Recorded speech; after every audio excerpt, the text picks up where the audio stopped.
Jung siren మోగిస్తోంది. Active politics లోకి MLC కవిత entry అయ్యారు. తెలంగాణ అస్తిత్వం, సంస్కృతే అస్త్రాలుగా రేవంత్ సర్కార్ తీరుపై మండిపడ్డారు. తెలంగాణ తల్లి విగ్రహం మార్పుపై కవిత ఆగ్రహం వ్యక్తం చేశారు. బతుకమ్మను కాంగ్రెస్ ప్రభుత్వం అవమానించిందని కవులు, కళాకారులతో రౌండ్ టేబుల్ సమావేశం నిర్వహించారు. 6 గ్యారంటీలను అమలు చేయలేకనే డైవర్షన్ పాలిటిక్స్ చేస్తున్నారని కవిత మండిపడ్డారు. రేవంత్ రెడ్డి ప్రభుత్వ తీరుపై ఎదురుదాడి చేస్తున్నారు.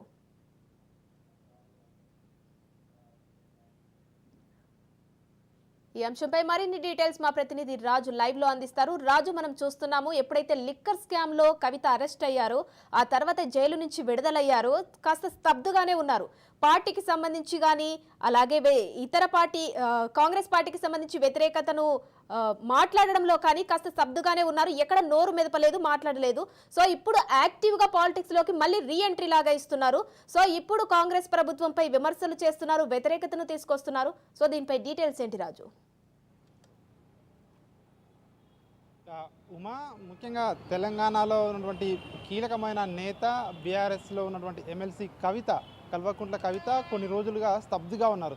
ముఖ్యంగా ఆమె ఢిల్లీ లిక్కర్ స్కామ్లో జైలుకి వెళ్ళొచ్చిన తర్వాత ఆమె కొన్ని రోజుల పాటు స్తబ్దుగా ఉన్నారు. ముఖ్యంగా అనారోగ్య కారణాల వల్ల ఆమె కొన్ని రోజులు ప్రత్యక్ష రాజకీయాల్లో ఎక్కడ కూడా రాలేదు. సో ఈ నేపథ్యంలోనే గత కొన్ని రోజులుగా కూడా ఆమె మళ్ళీ కూడా రాజకీయాల్లో యాక్టివ్ అయింది. తన రోల్ ఇప్పటికే తన ఏదైతే భారత జాగృతి ఉందో ఆ జాగృతి తరపున కార్యక్రమాలు చేపట్టాలని చెప్పి నిర్ణయించింది. సో మనం చూస్తూ ఉన్నాము తాజాగా తెలంగాణ జాగృతి పేరుతో హైదరాబాద్లో రౌండ్ టేబుల్ సమావేశాలు కూడా నిర్వహిస్తూ ఉన్నారు. ముఖ్యంగా తెలంగాణ అస్తిత్వం, అదేవిధంగా తెలంగాణ సంస్కృతిని కాపాడుకోవడానికి తెలంగాణ జాగృతి ముందుంటుందని చెప్పేసి కూడా కవులు, కళాకారులతో ప్రత్యేకంగా ఈ యొక్క రౌండ్ టేబుల్ సమావేశాలు అయితే నిర్వహించడం జరిగింది. ముఖ్యంగా ఆమె గతంలోనే జైలుకి వెళ్ళే కంటే ముందే ఆమె కొన్ని కార్యకలాపాలపై పోరాటం చేస్తాను ప్రభుత్వాలపై అని చెప్పి కూడా చెప్పడం జరిగింది. ముఖ్యంగా బీసీ రిజర్వేషన్లు, బీసీల కోసం పోరాడతానని చెప్పేసి కూడా కవిత గతంలో ప్రకటన చేసింది. అదేవిధంగా మహిళా రిజర్వేషన్లపై కూడా పోరాడతానని చెప్పేసి కూడా ప్రకటన చేసింది. అయితే కొన్ని కారణాల వల్ల ఆ తర్వాత ఆమె జైలుకి వెళ్ళడం, 150 రోజుల పాటు దాదాపు ఆమె జైల్లో ఉండడం. సో తర్వాత మళ్ళీ వచ్చిన తర్వాత ప్రస్తుతం జైలుకి వెళ్ళి వచ్చిన తర్వాత కూడా ఇటీవల కూడా ఇప్పటికే రాష్ట్ర ప్రభుత్వం బీసీల రిజర్వేషన్ల కోసం, బీసీ కులగణన, బీసీ కోసం డెడికేషన్ కమిషన్ రాష్ట్ర ప్రభుత్వం ఏర్పాటు చేయడం జరిగింది. ఈ యొక్క కమిషన్కు తెలంగాణ జాగృతి తరపున ఎమ్మెల్సీ కవిత ప్రత్యేక నివేదికను కూడా ఇవ్వడం జరిగింది. ఖచ్చితంగా బీసీల జనాభా ప్రాతిపదికన ఖచ్చితంగా బీసీలకు రిజర్వేషన్లు ఉండాలని చెప్పేసి కూడా ఆమె బీసీల కోసం నేను కొట్లాడతానని చెప్పేసి కూడా ఆ యొక్క కమిషన్కి అయితే నివేదిక ఇవ్వడం జరిగింది.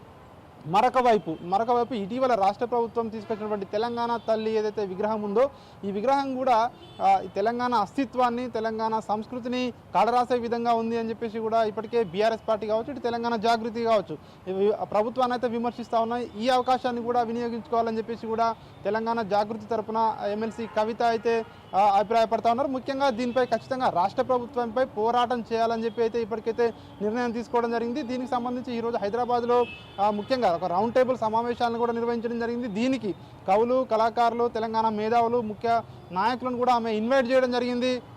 చాలామంది కవులు, కళాకారులు కూడా ఎవరైతే తెలంగాణ ఉద్యమంలో క్రియాశీలకంగా పనిచేశారో కొంతమంది ఈరోజు ఈ యొక్క కార్యక్రమానికి హాజరు కావడం జరిగింది. అంటే ఇవన్నీ చూస్తూ ఉంటే మనకు ఒకటి అర్థమవుతా ఉంది. ఖచ్చితంగా అంటే ఏదైతే గతంలో ముఖ్యంగా ఉద్యమం చేసిన తర్వాత అధికారంలోకి వచ్చినటువంటి బీఆర్ఎస్ పార్టీకి 10 సంవత్సరాల్లో ఏ వర్గాలు అయితే దూరం అయ్యాయో మళ్ళీ ఆ వర్గాలన్నింటినీ కూడా ఏకతాటిపైకి తీసుకొచ్చే ఒక కార్యాచరణ కావచ్చు, ఒక ప్రయత్నం కావచ్చు మొదలుపెట్టారని చెప్పేసి కూడా వీటిని అన్ని బట్టి చూస్తే మనకు అర్థమవుతా ఉంది. ముఖ్యంగా ఈ ఏదైతే బీఆర్ఎస్ పార్టీ అధికారంలో ఉన్నప్పుడు చాలామంది కళాకారులను పట్టించుకోలేదన్న భావన కూడా పార్టీలో కూడా ఉంది.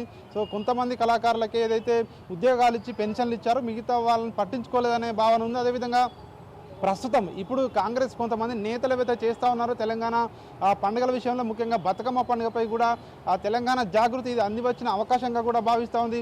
ఇప్పటికే తెలంగాణ తల్లి విగ్రహ మార్పు కావచ్చు, అదేవిధంగా తెలంగాణ తల్లి విగ్రహం చేతిలో ఉన్నటువంటి బతుకమ్మను తీసేయడం కావచ్చు. సో ఇవన్నిటిపై కూడా తెలంగాణ జాగృతి పోరాటం చేయాలని నిర్ణయించుకుంది. ఖచ్చితంగా ప్రజల గుండెల్లో ఉన్న తెలంగాణ తల్లి, తెలంగాణ అంతటా కూడా ఇంకా కొత్త విగ్రహాలు కూడా ఇంకా ప్రతిష్ఠిస్తాము. ఆ పాత తెలంగాణ తల్లి విగ్రహం అయితే ఉందో సో దాన్నే కంటిన్యూ చేయాలని చెప్పేసి డిమాండ్ చేస్తామని చెప్పేసి కూడా ఎమ్మెల్సీ కవిత అయితే చెప్తా ఉన్న పరిస్థితి కనిపిస్తూ ఉంది. వీటికి తోడు బీసీల కోసం పోరాటం కొనసాగిస్తామని చెబుతూనే తెలంగాణ సంస్కృతిని కాపాడే విధంగా గ్రామానికి త్వరలోనే కార్యాచరణ తీసుకెళ్తామని చెప్పి కూడా చెప్తా ఉన్నారు. కవులు, కళాకారులు కూడా ప్రత్యేకంగా ప్రభుత్వంపై వ్యతిరేకంగా పాటలు కానివచ్చు, పుస్తకాలు కానివచ్చు రాయాలని చెప్పేసి కూడా ఇటు కవిత అయితే పిలుపునివ్వడం జరిగింది. ప్రభుత్వానికి వ్యతిరేకంగా అయితే పలు కార్యక్రమాలను కూడా చేపడతాము, ఇక ముందు దూకుడుగా వ్యవహరిస్తామన్న ఒక ఇండికేషన్ అయితే దీన్ని బట్టి చూస్తే మనకు ఇచ్చినట్టుగా అర్థమవుతా ఉంది. సో ఖచ్చితంగా రాబోయే రోజుల్లో ఇప్పటికే, ఎందుకంటే రాష్ట్రంలో అధికారంలోకి వచ్చి ఇప్పటికే సంవత్సరం పూర్తయింది కాంగ్రెస్ పార్టీ, ఇప్పటికే హామీలను అమలు చేయడం లేదని చెప్పేసి బీఆర్ఎస్ అయితే ఇప్పటికే కాంగ్రెస్ ప్రభుత్వాన్ని విమర్శిస్తూ ఉంది. ఈ నేపథ్యంలోనే తాజాగా ఇప్పుడు సంస్కృతిపై కూడా దాడి చేస్తూ ఉన్నారు అనే అంశం ఏదైతే తెరపైకి తీసుకురావడం జరిగిందో, ఈ యొక్క తెలంగాణ జాగృతి తరపున ఖచ్చితంగా రాష్ట్ర వ్యాప్తంగా కూడా ప్రభుత్వాన్ని ఖచ్చితంగా నిలదీస్తామని చెప్పి కవిత అయితే తెలపడం జరిగింది. ముఖ్యంగా ఏవైతే ఇచ్చిన 6 గ్యారంటీలు కావచ్చు, అదేవిధంగా కాంగ్రెస్ పార్టీ ఇచ్చినటువంటి ఇతర హామీలు కావచ్చు, ఆ హామీలను అమలు చేయలేకనే డైవర్షన్ పాలిటిక్స్ చేయడానికే ఇట్లాంటివి ముందేసుకుంటున్నారు ప్రభుత్వం అని చెప్పి కూడా విమర్శిస్తూ ఉన్నారు.